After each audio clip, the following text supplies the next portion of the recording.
Hey, folks, welcome to the Tuesday edition of Citizen Watch on KYOS, AM 1480, the voice of the Valley, the power of local radio since 1936, right, Steve? That's correct. That is correct. Well, here we are in the beautiful palatial Studio C. We've got the cappuccino machine working. We've got the lava lamp going. We got the disco ball hanging. That voice, everybody knows, is Robert, the Velvet Sledgehammer Tomasetti. He's not a real sledgehammer on the golf course, though, is he, Steve? Steve lost. He's more of like a badminton racket. He's consistent. He's consistently short, but he's straight. Yeah. There you go. We had our annual KYOS golf tournament we hold about once every 4 months when we get bored out there. Annual every 4 months. That's Rancho Del Rey, which a beautiful course out there in Atwater. Where Casey inadvertently steals sunglasses for his friends. I evidently walked off with a pair of glasses that were given to me. Anyway, we're glad you're here with us today on this Tuesday edition. It's going to get hotter later in the week. We have a special guest in studio. It's the election season.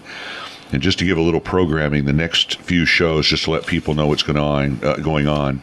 Next Thursday, we're going to have Vern Warnke, candidate for sheriff. I heard Jim Sorio dropped out of the race. I don't know if that's true. I don't think he even filed his paperwork. Well, he didn't. He had some issues in the paper that came up and had a very, very poor showing at the Tea Party debates. But anyway, I don't know if that's true or not, Jim. We don't want to put any rumors out there. But if he's still running, we'll try to get him in. Then next Tuesday, a week from today, we're going to have Darren McDaniels, who's with the District 3 race, against incumbent Lynn Davis, Tony Dosetti, Will Snyder III. And then the following Thursday, we're going to have Richard St. Marie, who is running against Karen Adams. Did you get Tony or Lynn Davis or anybody to come in? Trying to get Tony to come in. I think Tony's a little upset with me about some comments. Why is that? Well, I think he needs to be a little thicker skinned, quite personally. I mean, if he's going to take offense to a 2-bit radio show host comments, I don't know how he's going to be a supervisor, but maybe we can get Tony in here. Gee, I don't know how you're going to get past that one either. I mean, you just keep digging your hole, I'm not don't you? digging a hole, Robert. We've talked about this. You got to have a pretty thick skin when you're in public office. Well, I agree. I mean, we said... I'm not saying what I said wasn't maybe construed a little harsh to Tony, but come in and tell me why I was wrong. The Mansionette issue we talked about, there's been some disclosures on his 460 form about donations he's received from. Well, Robert, you're pretty good friends with him, aren't you? Tony's a really great guy, and I agree. And I agree with Casey in this point. What happened was, oh, wow, Michelle Pfeiffer's birthday's today. Sorry, guys. Happy birthday, Michelle Pfeiffer. God, she's hot. Tony is or was the police chief. And I think when you're the police chief and you're telling people what to do, you get into maybe a discussion as to what needs to be done. But Tony kind of was a shoe-in for city council. He really didn't have to work very hard. He got out there, he stumped, he campaigned, and he won. He, from what I understand from his own vernacular, was that he was shown the ropes by Noah Lohr, and Noah Lohr helped him, and Tony got the second highest votes, I believe, vote total in his campaign. And now he's running for supervisor, and Casey had said, made a comment or two about him being a weather vane because he had...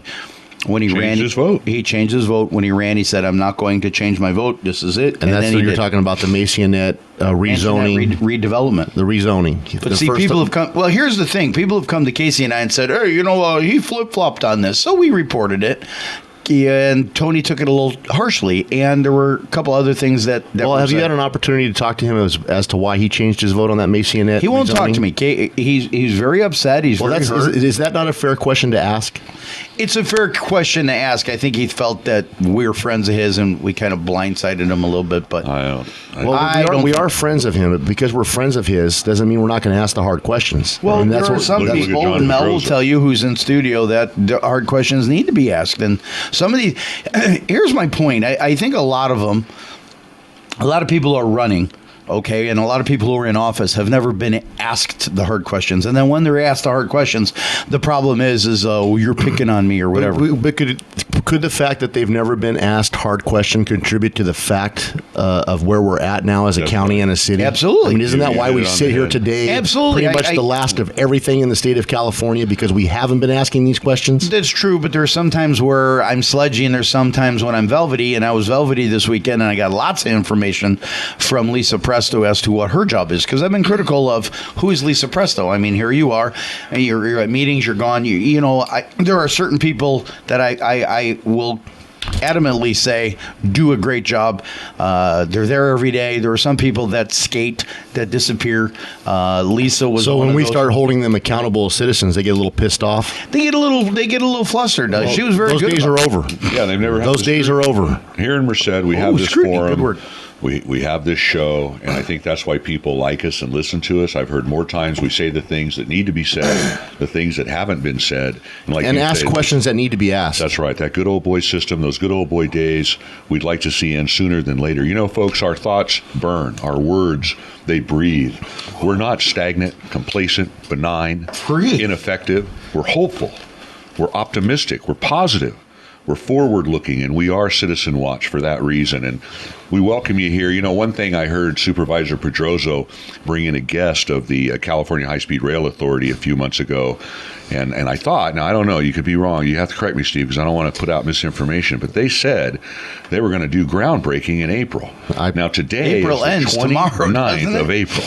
So I assume that there's going to be a big golden shovel ceremony tomorrow somewhere south of Merced, Thrift Road. or have we heard of that? Could that be? I don't know what the don't think latest that's is, but gonna I can confirm that it Hey, was said you that gotta they be were going to careful break because ground in April. If John's What? pushing a shovel, you're going to have some medics around. I was told. It was told. It was said. I think on what was these told airwaves. was that the first section of the high-speed rail, the contract had been Right. secured, Sure. and they were going to start breaking ground in April. April. Was what Well, I here was we are, was told. April. archives. Here we are in April, and I don't think they're going to break ground. I'm going to still stick by my prediction that the project is terminally flawed, that the courts are going to make decisions that are going to make it impossible for this project to move forward. It's not the same project we voted on. There's no viable 8 years business ago plan. now. There's no viable business plan. That's the There's- bottom No, line, guys, and everybody admits that now. I'm And trying to again, Casey, that comes through people finally asking hard questions. Right. For the past, people have been able to whitewash it. They've been able to say, give me this without detail. Right. Now we're asking for detail. Well, There's no more trust us. You've lost that privilege. You're right. Let's bring our guest in on this issue. I told you it's the election season, folks, and in studio we have with us a candidate who's running for the 16th Congressional District, currently held by He's Mr. ruining my grass. I'm sorry? He's ruining my grass. Well, Robert's in a prominent location there. Everybody wants that corner, but he hasn't paid. this gentleman, his dues Captain for my- Army Captain Mel Levey, he's retired, or how do you put that? Discharged? What are you, retired? So I received. Appreciate you guys having me on here. Yeah. I received an honorable discharge. Honorable discharge. Yeah. So Well, you're young. You're only 29 years old. You're a West Point graduate. Had 2 tours of duty. I think both of them in Three. Afghanistan. Oh. so I was in Afghanistan for 1 tour, and then I did 2 tours in Iraq. 2 tours on Iraq. Yeah, Okay, I so had three that wrong. total. You were in charge of a mechanized unit, or tanks, as we call it. So I was assigned to the 3rd Infantry Division and the 1st Armored Division, and so yeah, we were on tanks and other types of vehicles, and really did all sorts of different types of combat operations over there. That's pretty neat. I bet you have some interesting. Mel, are you from here? observations. I am, yeah. So born and raised here in Merced. Okay. And after high school, is, Everybody knows when who I his left. mother and father. Were you a bear or a cougar? So actually, I went to Central Catholic High School up in Oh, Modesto. Lancer, So we too. we used to, I went to OLM, so I was a Lancer, and Sure. then we used to carpool every day up to Central. Can you so. imagine that? His mom and dad and friends carpooling you. I mean, kids can't even get to school, and Education it's is only important. 3 blocks away, and this guy's going West Point 50 graduate. miles, 40 Top miles. third of your class, right, Mel? That's right. Yeah, I had some good friends, right, helping me through. And So. a good, strong education. Absolutely. And- Tell him. Strong family. There's something here. Tell them. How did you graduate at Central Catholic? You were number. Boy, that was a long time ago. Number 29 years old. I was in the top 10. that was a lot of I heard blows you were- to the head. I heard from some family friends that you were ranked out of your class at number 2. I was, yes. And that the question was about a health or a history class that you refused to take because it was too boring. What is that? Tell us that rumor. No, there was a question about one of the classes and whether or not we needed to take it, and I'd validated a couple of classes, and so felt that Cost him the valedictorian. And at Central Catholic, There's only one valedictorian. Not Merced High School and Golden Valley have 26 combined. I know, you believe that. Well, Mel, we appreciate you coming in here today to talk about your I race. appreciate it. Thank you. I think it's been almost a year since you declared your candidacy, coming up on a year. No, not even close. A year he's been out. Yeah, so you've been out. Yeah, so I actually just got back from Afghanistan in September. Okay. And then got out of the Army a couple months after that, and so been officially running for about 4 months. 4 months. Okay. Yeah, It seems like a long time in these races. Well, it seems like a long time to me too. Because we hang out with his dad, so we hear about it Yeah, all we the time. should tell people Mel's parents are Barbara and Arnie Levey. Of course, Robert talks about Arnie all the time. Arnie's Humidor. Who? Arnie's Humidor, the little cigar shop over there on 18th Street. Hey, for Arnie, it's 84 in Tel Aviv today. For Arnie. Just for you, Arnie, the weather report in Israel. And Barbara Levy is currently the not registrar. Yes, registrar of voters, right? No, she is the well, yes, but And assessor. her point is the county assessor, which we talk about her a lot about bringing in the income to Merced County, being there. She's one of the two that I look at out of the elected that really are there every day. And that's her and Larry Morse. You go try to find them. They're there. They're at a meeting. They'll call you back. They call you back. She's very diligent, very good, very diligent. I'm sure Mel wishes he was in this position. She's running unopposed for her Yes. for her office Yes, this year is. with the county, and so look forward to having her retain her position basically. And Yes. I think she was appointed to that. This will be her first time officially She elected. was, yeah. She was appointed just over a year ago, Right. and so she is running unopposed, which I think obviously is a testament to the job she's doing, right? That's Folks very, are happy with it, so I know very, she's very true. So, she's what are working your? hard. We're talking about HSR, and we've heard they're going to break ground. It's like every 4 months we're going to break ground. We're going to break Right, ground. no, that- Never-ending story. What's your feeling on HSR? I mean, if you're in Congress, they'll be approving funding, which we know there's none on the horizon. What do you think about the project, candidly? Right. No, that was a great talk that you guys had there a few minutes ago about HSR, and the way I look at it, kind of on the overall big picture, is in the military we used to have a saying that you reinforce success. And so basically what that meant was if you had an attack that was working, that was moving forward, you would send the reinforcements there. And so really what I look at HSR as doing is kind of the opposite of that. In the Valley here, our success is agriculture and in the agriculture business and industry. And HSR puts a lot of effort and a lot of money and really cuts right through a lot of productive farmland and a lot of other industry that we do well here. Mm-hmm. And like you said, it's really not the plan that's on the table now is really not the plan we voted on. And so I do think it will be hung up in courts for a long time, and I think that's okay because it calls for a lot of money that's spent on something that we probably don't need right now. Yeah, it reminds me of a saying we have in my household. It's called "cut bait and run." Yeah. Well, Exactly. We've spent $1 billion to date, folks, and we don't have one spike in the ground. But I think Mel's right. We need to maybe focus our energy, which is dollars, somewhere else. It's so far off in the weeds now that it's almost time for a do-over. Well, there was an article in the paper. I was trying to look for it in my archives that Casey had said, it's dead, it's dead, it's dead. And there was an article in the paper saying that the circuit court had upheld the fact that it was considered illegal. And yeah, no, it was an appeal filed by the state. A lot of people maybe say Brown is doing these machinations to watch it die because his appeals are weird, baseless. But your opponent, or the incumbent rather, Mr. Costa, we've had him in here on other shows, and he always says that we wouldn't have got the interstate highway system built, we wouldn't have built the Golden Gate Bridge, blah blah blah.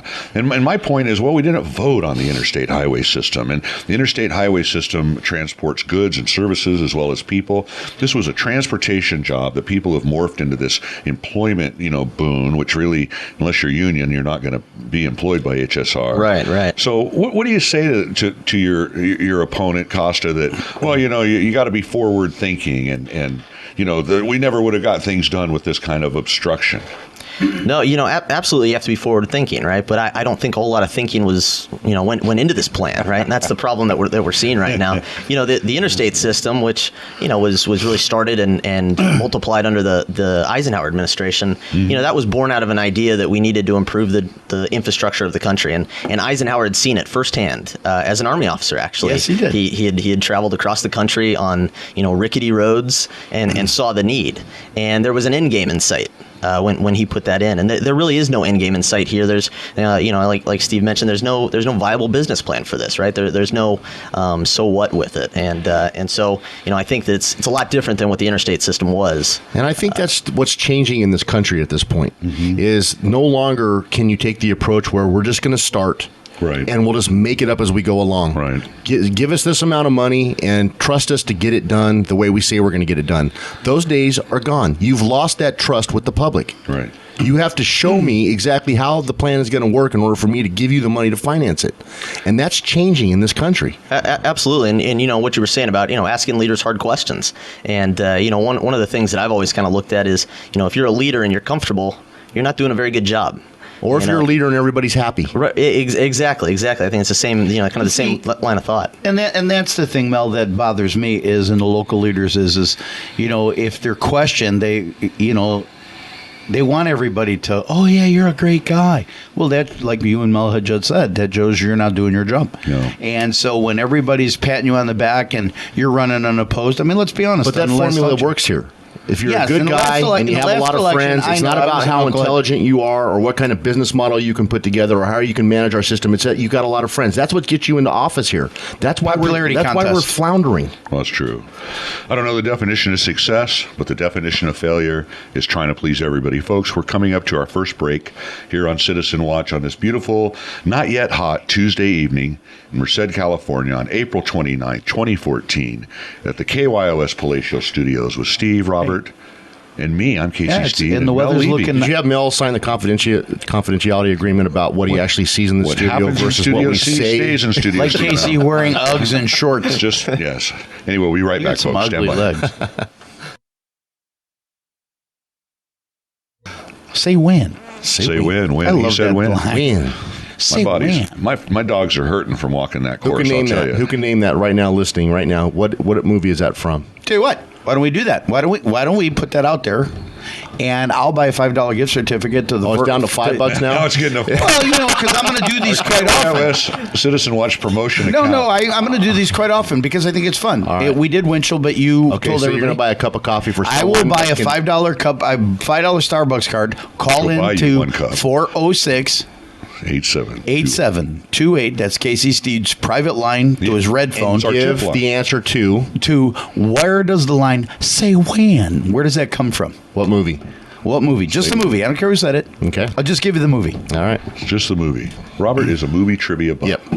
Enough with the trivia section. Let's get back to business. Well, we have in studio with us Mel Levey, running for the 16th He's Congressional trivia. District. 29 years old. He's already retired from Army the captain. Army Well, captain. West this Point not grad. You don't retire after No, it's what, early 10 retirement. Jeez, I'll He tell you. retired. No, the West I'm Point not grad. on the The West retirement. Point grad thing's what's really impresses me That's because good. there's a huge attrition rate there, isn't there? I mean, There is. So my class, so I went Do to that. Tell me about that. I went to the academy. It was right after 9/11, and that's really the impetus. Kind of what drove me to want to attend West Point. And my class entered with about 1,350 cadets, and we graduated just over 1,000. And so we lost about 350. So you lost almost 30%. over the 4 years. Yeah. there. And, Boy, yeah, it's a tough gig, boy. And and what you guys don't know, and this is kind of neat because this is, he's 29 years old. We laugh and we have a great time about baseball, but he had some situations where you had some physical ailments where you broke your legs and things like that, and you persevered. Otherwise, you would be gone, right? Yeah, so the summer before my senior year at the academy, we were out doing some training out in the mountains there in New York, and pretty bad rainstorm, and I fell down one of the mountains and broke both my both my legs. Wow. And so as a cadet, the academy is really not set up for folks in a wheelchair, right? It's just not. It's just not. And so the choices to me were go home for the year, and you could graduate, late the next year, or you could leave. And so I, had obviously made some good friends, and wanted to graduate on time. I wanted to serve with the folks that I'd been with, and so we worked out kind of a funky system with the doctors where I would be on crutches and some braces and kind of the magic legs type thing. But it was a perseverance. Magic legs. So exactly. To me, what I love about that story was not the fact that he was in pain, which sometimes when his Giants beat my Cubs, I wish he had a lot of it. But the situation is that he persevered. That's right. He didn't take the easy road. Take a year off. He took a year off. I was in the military, and I had a cushy compared to what he went through just in school. Yeah, well, that's in school. Maybe that's one of the things we could segue into, Mel, is I know you're a big believer in veterans, helping them out, getting them reassimilated after Absolutely. they come back, some of the issues they face with the VA. We had a discussion on Saturday's show about, is the VA better? Is it worse under, I forget the name of the gentleman. Shinseki. Yeah. So General Shinseki is the Secretary of the VA now, and he's a former Army 4-star, and he was the Chief of Staff of the Army just prior to the Iraq War. But what's interesting now is the VA is the second largest federal department after the Department of Defense. Really? And it's the second largest. And obviously the Department of Defense, you would expect it to be the largest. We've got a standing Army and the Marines and Air Force and Navy, but the Department of the VA is now the second largest. And I don't think by anyone's metrics it's gotten any better. In fact, it's gotten worse. There was a story late last week about the VA hospital in Phoenix, having some issues with the administrators there, and folks actually dying, waiting for care. So, the VA system is really kind of emblematic of ineffective government, right? And what happens when you just kind of layer bureaucracy on without any real leadership. And a huge bureaucracy at that. Absolutely. Like I said, it's the second biggest department. I'm covered by the VA, and I have great experience at the VA. I see that. Some are good, some and aren't. I think it's because of where Merced is. I think that you have people here because we have a base, ex-base 6 miles apart from us. I think that you've got more Mel Leveys coming home from Iraq, from Afghanistan, from the military. I just see it way differently. I go there, I get to sit with my doctor for a half an hour. Now, I'm an insurance agent, right? So I'm waiting for the lady to up and leave, and she's sitting there. What do you want to talk about? And I'm like, well, I got this Iggy Boo, and I got this, and I'm looking at my watch. She goes, you have me for a half hour. Yeah. What? Well, I think what we got out of that conversation last week was the inconsistency. Like you said, some places are great, maybe bigger cities, LA, Frisco, Oakland's got a problem. So what would you do? Like, if you're in Congress, what are you going to do to try to? Yeah, so Congress has a really unique opportunity, I think, to really rein in and help out some of these departments and some of the other agencies in government.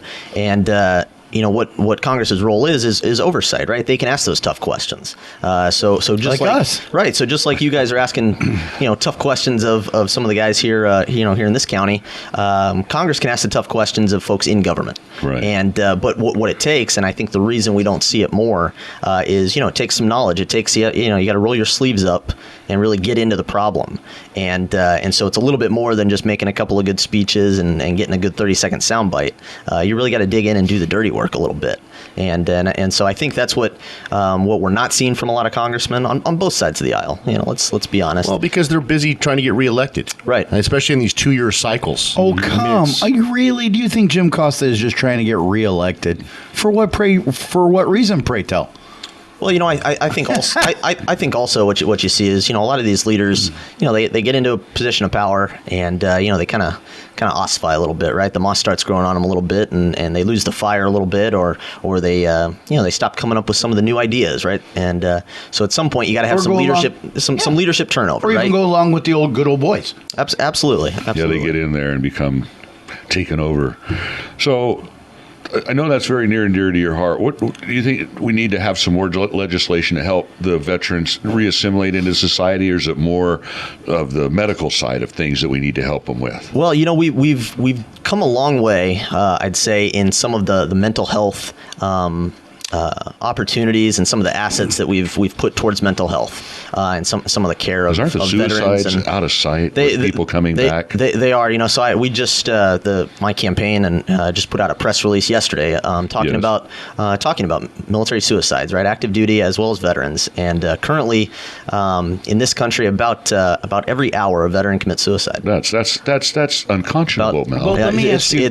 When you say a veteran, why is that? Well, wait a minute. Let me ask you one thing. I'm sorry. Real quick. When you say veteran, I mean, we have people from World War II who are passing away at record-breaking rates, but you got Korea, Vietnam, Iraq 1, Iraq 2. Where are they seeing, if I may ask, where are they seeing the majority of the suicides coming from? Well, so from what I've read and what I've looked at, it's the veteran suicides is across the spectrum, and so we've certainly got a problem not just with recent veterans, but with veterans of all ages, right? Veterans of all wars. Active duty suicides are still close to the record high. So, unfortunately, in 2012, the active duty military set a record for suicides, and we haven't dropped all that much from that. And the military rates for suicide have just skyrocketed over the last decade. In 2004 is when the rate really started rising. And in 2008 is when we saw the rate actually surpass for the first time civilian rates. So for a long time, for most of our history, the suicide rate in the military was a lot lower than the civilian rate, right? Which makes sense. It does. Folks are part of a team, right? Community, they're employed, right? Exactly. In 2008, that changed, and it's continued to go up. And so, it's not just a matter of what happened in 2008. Did we have a surge, or were we somewhere new, or was it just when things started getting worse? Well, obviously the wars started, in 2001, and then of course Iraq in 2003. 2007 and 2008 was the Iraq surge, right? And so we were sending more troops over to Iraq. That was during my first deployment. I went to Baghdad during the surge. Were a lot of people getting out then too that felt hopeless? We did. So there was a fair amount of turnover in the military, and I think it's a fundamental misunderstanding by not only civilian leadership but also military leadership about what are the reasons where folks are committing suicide, right? Yeah. Why do folks consider this an option? Well, and I don't know that we've. Mel and I go back, with mom and dad, and we hang out at the cigar store, his dad's cigar store, and we've talked about this and I don't know if this is catching you off guard, but we've talked about military jobs and readiness. You went to. I said, what was the mentality? I mean, what was the reason why you fold underwear in 6-inch squares? Why do you do this? Why do you do that? And Mel was explaining. And Mel was explaining the reasoning behind it. And I noticed that when I read, it's more of the uneducated. When you go, of course you can go to West Point, you can go to one of the academies, you go to college, you go to ROTC and all that stuff. Are they seeing? My question is this: are they seeing that it's more of the uneducated regular Joe on the street that's having issues with this, or is it just across the board? No, so actually it's across the board, and so I'll throw in a personal story real quick. And, sure. And I hope I didn't. I promised I wouldn't. Robert, actually, you don't even know this one, but actually, I will now. Just last week at Fort Bliss, which is in El Paso, Texas, and it was my last duty station, right? So I was stationed at Fort Bliss until October of last year.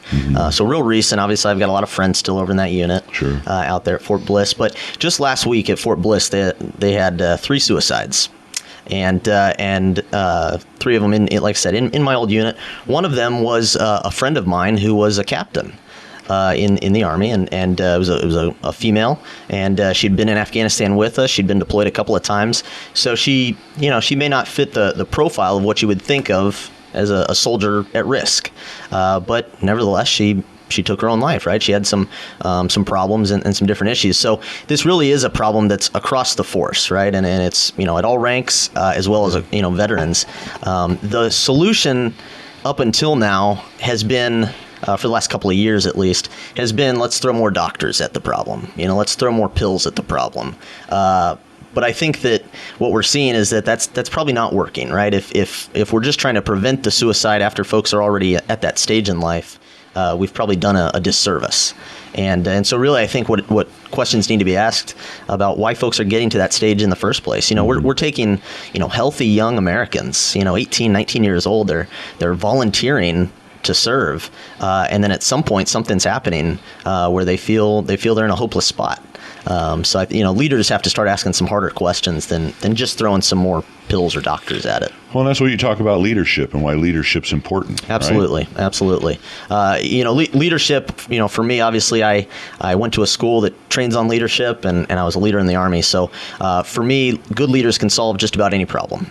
And what we see, not only nationally but here locally too, we see a lot of bad leadership, right? And not only a lot of bad leadership, but a lot of just non-existent leadership. There you go. Folks, amen to that. Folks who are in power, whether it's here in this county or this area, or nationally, a lot of them haven't been trained how to solve problems, haven't been trained on what a leader actually does, and so I think we certainly could use some new leadership in Congress, some new leadership locally as well. And you had that training. That's what West Point does, isn't it? Produce officers. It does. Those that don't work, they get bounced like those 300 out of your class, right? Absolutely. West Point will teach you a lot of things, right? It'll teach you to fail and move on from failure, but it teaches you to take responsibility. On day one at West Point, you're given 4 responses, and so for that first summer there, you're allowed to say 4 different things. Well, what are they? And so you're allowed to say yes, sir, no, sir, sir, I do not understand, and no excuse, sir.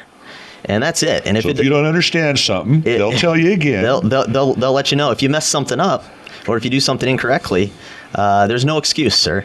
Right, so it teaches you right away. You're going to take responsibility for your actions. How refreshing!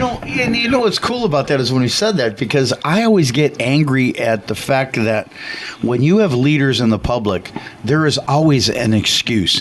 It is never their fault. How many times do we hear that? Our county and I was like, why don't we do that? What we should do is we should have a one day of the Mel Levey 4 excuses. Go to the 2022 M Street. No, yes, sir. No, sir. I don't understand, sir. And there's no excuse. Sir. How many times do you think we'd hear there is no excuse, sir? Or I don't understand. That'd be kind of fun to do. Think we can get that going? I don't know. That's what you hear all the time. It's not my district. Not my district. That's the city. That's not the county. That's not city. Yep. We'll just wait and see. That's McCagg. Expand ourselves. We're coming up on our second break. We're going to take it a little early because we were over last time. And we're here at Studio C in Merced, California, KYOS, AM 1480. If folks want to see our previous shows, they just previous shows. Listen to. Why do you have crazy, doesn't it? Robert always drives me nuts. Always chastises me. Even though YouTube is there. visual, you can hear the audio file of Citizen Watch by just typing in KYOS space 1480 AM, or any one of our names rather, and all of the videos audio files come up of our previous shows, and really appreciate our listeners out there supporting us. Of course, that tip line 209-406-8728. You can always write into the station also, 1020 West Main. If you can get me on Athens's lap like she promised, you could see visuals. 95340, yes. He was very smitten. Robert was by our guest last week. So anyway, we'll be right back, folks. Stand by.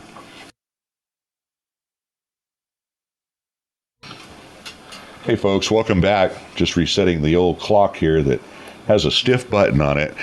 Anyway, Studio C, Citizen Watch, Tuesday evening after an exciting tournament of golf yesterday. I'll tell you, folks, Robert's a good golfer. No, I'm not. He's very, very consistent. I'm just consistently it's like bad. Mr. Magoo out there just punches that. He is a good golfer. I'll give him that. I love it. Got a long way to go on his racquetball game. Yeah, well, you can't be perfect what are you at doing everything, tonight? Steve, but he gave us a run for our money. It was a Gives beautiful me day out handicapped there. people to play against. That's not fair. It was a beautiful day out there at Rancho Del Rey. They got a beautiful course out there, very reasonable. Tell you, my dogs are tired. I bought some new golf shoes. These guys teased me mercilessly last time when I had the old spike shoes. He had the spike shoes. He gets out of the car and it goes. Yeah, but I missed that sound. I really dug that sound. Well, I kind of like that sound too, except I realized they took off all the rubber mats because nobody has those shoes anymore. Yeah. So about killed my feet. But I went to Big Five yesterday, and I want to thank Big Five for honoring that little screw up in price. Got some great FootJoys. They just made all the difference in the world yesterday. Did they have size 16s for Bears? No, they put the wrong price tag on it. They put the wrong price tag, and I got an $80 pair of shoes. Anyway, we have Mel Levey in studio. He's running for the 16th Congressional District here. The district covers all of Merced County. Right. It's all of Merced County and about half of Madera County, including Madera and Chowchilla, and then about half the city of Fresno as well. One thing I heard, Mel, and I don't know if you want to address that, but I heard somebody out there in the opposition doesn't even live in the district. No, you know, I mean, you don't have to live in the district you represent. No, you know, I think there's a couple of candidates actually that live for outside LA. the You mean from here? Well, that's what I'm saying. That's not a good idea, Mel. No, you know, so it's not illegal. You know, I'll say that it's not illegal for a congressional candidate to not live in the district, but just because something isn't illegal, right? Exactly. Well, you know, the way I look at it is a congressional district has about 700,000 folks in it. That's a lot of people. Absolutely, and you know, if you can't find someone inside of 700,000 to represent you in Congress, you know, some Democrat must have been maybe popular. we need to look elsewhere. So no, you know, or move back into the district, or But let me ask you this, Mel. If you got a guy or a lady, because I know there's a woman that's running, and I don't know which one. I don't know who you're talking about or who's in and who's not. But how in the world could you? And I ran into this last time when the gentleman from Oakdale ran. Okay, and I'm like, you're not even in a district. How do you understand the problems of Merced County when you don't even live in it? I know some issues obviously transcend county lines, rivers, whatever, but I think you need to live in the district. You know, one thing I wanted to talk a little bit about is the water issue in California. Absolutely. Real big issue here in the Valley right now. We're going to have people literally go bankrupt, lose everything they have this year. Right. We have a federal water system that we're not utilizing. Right. Mel, you know how frustrating that is to see this infrastructure, this ribbon of concrete, these pumping stations that we turn off because of a bait fish. Well, now I'm not saying we got to kill every animal to survive, but where's the balance, Mel? Well, you know, and I think one of the frustrating things from my perspective is, you know, we're in a bad drought right now. Everybody knows that. It was not a surprise that we would have a drought one day. That's right. Right. So even Robert knows that. He tells us about California history all the time. Right. You know, so 15-year cycle. When we look at leadership and we talk leadership, you know, good leaders plan for the future, right? They plan for the worst case scenario, and our leaders certainly didn't. You know, one of the things that just frustrates the heck out of me is all of the politicians here in California are talking water right now. Right. Right. Well, normal folks, farmers, people in agriculture, even people in the cities here, they think about water every year, whether there is water or whether there is not water. That's right. But these politicians, a lot of times, they only seem to be thinking about water when there isn't. And doesn't it take a collaboration between Congress, the Senate, the state? Absolutely. You know, you talked about the federal water system. There's also a state delivery system. And of course, all these local districts have a role to play as well. So, you know, it's a complex issue. But you're right. Right now, there is water that could be had that isn't due to different provisions from the Endangered Species Act. Right. And so we're holding back water to save some little fish that don't you think we need to find a better balance? Like I say, we can't just put Fukushima in our backyard, but at the same time, are we all going to go back to cave living and subside, you know, gather, hunter? I mean, what do people want now? Absolutely. You know, this is obviously a very personal issue for a lot of folks in the Valley, and especially, you know, if you live in Merced, we watched a UC almost go away because of the fairy shrimp. That's right. Right. Well, we their almost developable land is really sucked down because of that. Right. You know, we almost lost this you know, fantastic opportunity, of course, great school, because of fairy shrimp, and you know, we're doing the same thing to ourselves with the water issue currently. At some point, you've got to prioritize, you know, human beings and lives and jobs over some small, you know, smelt and different things in the Delta. And again, one of the key things is you got to plan for the future. You know, if we had some more storage, if we had some smarter legislation, we'd have some water right now, but we didn't. Well, I think Jim Costa reactive versus proactive, I that think all boils down to leadership. The dog and pony show that they had out here on the west side with President Obama, and you know, they rode in on the Great White Plane or whatever. What the hell? I mean, what has come out of that? Nothing. More food stamp aid? Isn't that all we got out of that? Right. Well, that's because of Michelle and Obama feel that we should. I see Jim Costa as being an ineffective leader on water issues. Very long for a very long time. Absolutely. Nobody's called him on it. Absolutely. You know, Congressman Costa has been an elected leader in this valley for longer than I've been alive. Really? Absolutely. So since the late 70s, he's been in office of some kind. I didn't know that. And dog catcher. You know, and so in that time span, you know, he's been able to vote every which way on water, right? For it, against it, you name it. But the fact is, we're in this position, and he's in power. So his leadership has been, you know, mixed at best, but certainly ineffective. And that always makes me laugh, because you make a good point, Mel. Here is Jim Costa, that's one of our own. Yeah. He had a dairy. Yeah, he talks about it. He comes to me all the time telling him about the Tomasettis that worked for him, even though we're from Chicago and we haven't seen it. Well, his grandparents didn't speak English when they moved here. I mean, they fought from the bottom up. I mean, But the point I'm saying is here's a man, and Mel brings up a great example. Here's a man that should understand the value of water. He ran a dairy. He ran a farming operation. Maybe he didn't. Maybe he just I look at Costa as someone that's caught up in the old school way of doing things. And I think we're on the precipice here in this United States of America of changing the direction of the way politics is run. Mm-hmm. And it's going to become less about who you know, and it's going to become more about what you know. And until we change that paradigm, we're going to be stuck chasing our tail. And the people that got in there, for guys like Mel Levey, all the time, people get elected, they go up there with stars in their eyes thinking that they're going to change things. They get up there and they get sucked into the system. Right. And that's the paradigm that has to be broken. That's why it can't come in bits and pieces. It has to come in a larger chunk. Right.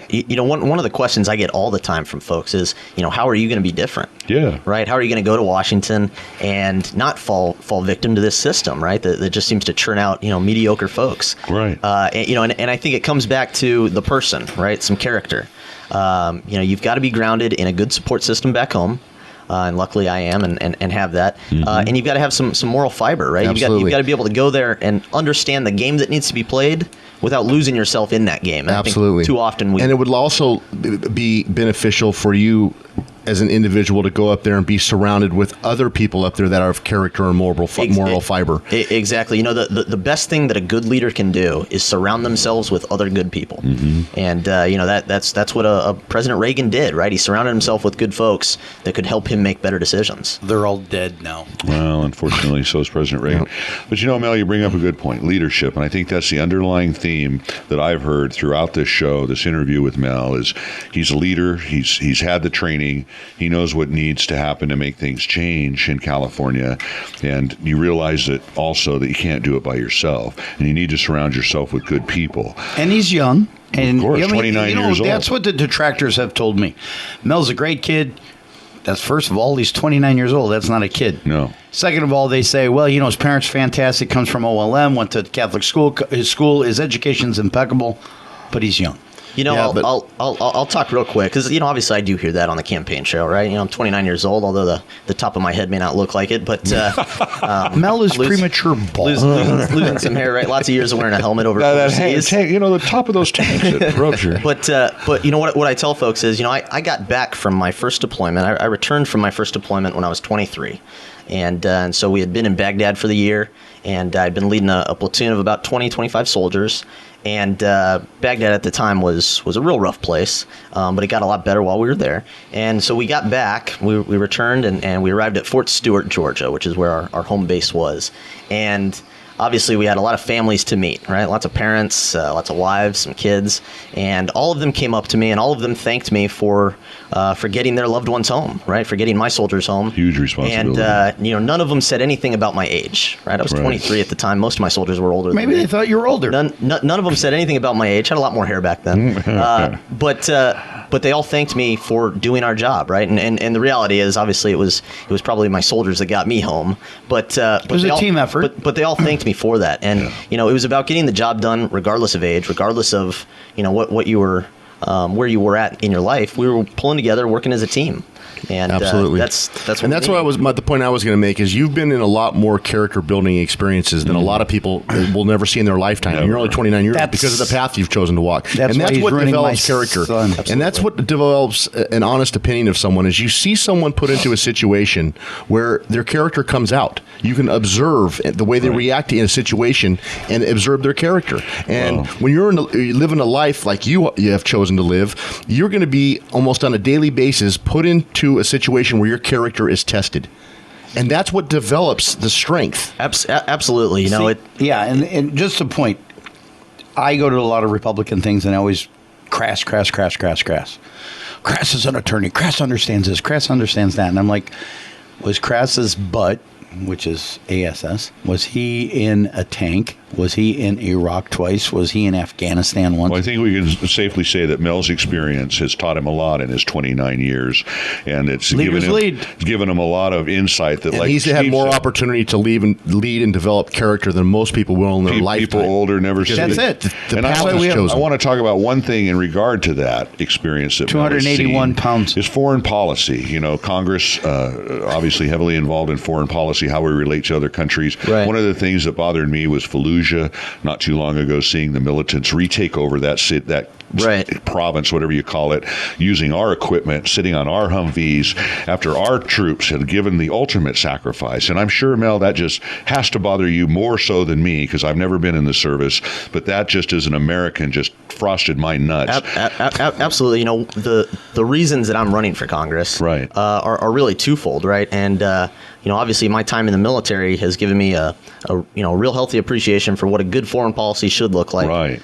And also, I had a lot of concerns about, what was happening to our military. We're floundering as a country right now in foreign policy, aren't we? Right. Absolutely. And so for me running for Congress, it's an opportunity to address those, those issues, as well as the local issues. Right? Sure. We talked I about understand. water and some of those, but as foreign policy for our country has been a mess for the last 5 years. Yeah. And seeing things like Fallujah kind of falling back under the control of terrorists. Of course, we spent a lot of blood, time, and treasure over there. Lost friends over there to give Iraqis a chance, right? To give them a chance at freedom. That's right. They're going to be voting actually later this week in Iraq. And this is the kind of experience that Mel's seen that I think gives him the cred to talk about foreign policy and knows what needs to change because he's seen it firsthand. And also going back to that experience issue, where they say he's a young man, he doesn't have the experience. No. Bullshit. And here's the other thing go spend a year or 2 or 3 in a war zone. Here's the thing they attack Mel, and I think it's unfair, is they'll attack him on the fact that, well, you got out of the military.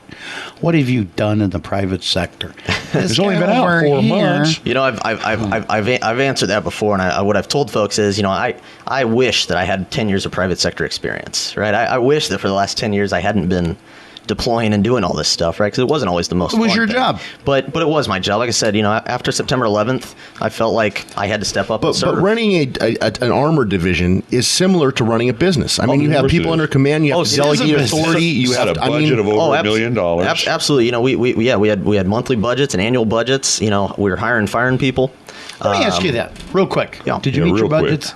We did. Okay, so that's all I want to know, because I noticed a lot of people who are in charge of budgets think that there's an endless supply of money. Well, and I wish there was an endless supply of time on this show, because I just hope when it comes to this election that they don't use the lack of experience as the reason not to vote for this gentleman, because this guy has packed a lifetime of experience into 10 years of his life. A lot of us will live to be 100 years old and not go through the things that he's gone through. And we can't go back because of our age to relive those things. So I think Mel has an invaluable database that he pulls from, and I would encourage people to get to know him more. Get to know his ideas. Get to know his ideas. And with that, we're going to let people know how to get in touch with you via the web, phone. Go ahead. All right. I appreciate it. Well, folks can learn a little bit more about me at mellevey.com. Of course, you can like us on Facebook at Mel Levey for Congress. And I'll even send out my phone number here. It's 209-769-1285. And so if you have a question or you want to know more about what I think about something, give me a call. 769-1285. Correct. That's Mel Levy's cell phone. He'll answer it. He'll talk to you. Again, I would encourage people to get in touch with Mr. Levy, Captain Levy, and I appreciate you coming in. I can tell you. God bless you for your service to our country. I can tell you, I can't express you enough. You can have your protein shakes because of men like him. Yeah, I cannot express enough what you've done for us. And it's comforting to know that men like this are protecting our Freedom country. is not free, and people go to bed at night. I forget what the exact term is. Lay their head on their pillow because people are in foreign countries giving their lives. The Americans are giving their lives so that we can be free. And Mel, I thank you for your service. I hope you're successful in your run for the 16th Congressional District, June 3rd. Encourage everybody to get out and vote. That's right, June 3rd. Make sure you vote. That's right. And we'd also encourage people to go to your Tea Party debate. When is that? Yes, so the Las Banas Tea Party is hosting a candidate forum on May 1st at 7 p.m. at St. Thomas's on West Adams. That's this Thursday, folks. Go by.